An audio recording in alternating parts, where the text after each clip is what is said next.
কি অসুখ আপনার?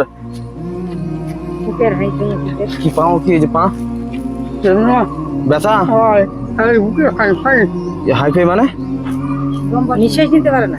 শ্বাসকষ্ট? শ্বাসকষ্ট। আর চিকিৎসা করছেন? কি করবেন? তো এত বয়স হয়ে গেল, জমি যাওয়া কিছু নাই মানে? না, খালি বাড়িতে ছাড়া কিছু বাড়ি আছে শুধু। বাড়ি কোনটা? কিসের বাড়ি? ইটের বাড়ি? না, না। মাটির বাড়ি থাকেন এখনো? ছেলে পেলে?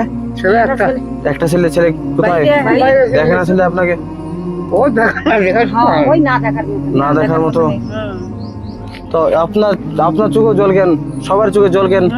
আমাদের এদিকে না বসলে গরিব আছে না, আপনার দেখে ভাই খুব খুশি হয়ে গেছে। টেনশন নেবেন না, আমরা আছি। এরপর আমার ওখানে আসেন। সেই টেনশনে কাঁদতেছে। এই দাদু ওই বয়সে কান্না করছে, দেখেন এই অবস্থা কি।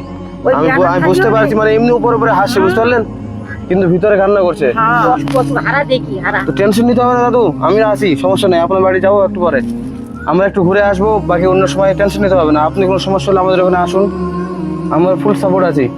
আপনার হ্যাঁ নাম, আপনার রিস্ক কোথায় আছে ওটা আল্লাহ তাআলা জানে, বুঝতে পারলেন। আমাদের হাতে আছে, আমরা আপনাকে দিয়ে দেবো, বুঝতে পারলেন নাকি বলেন?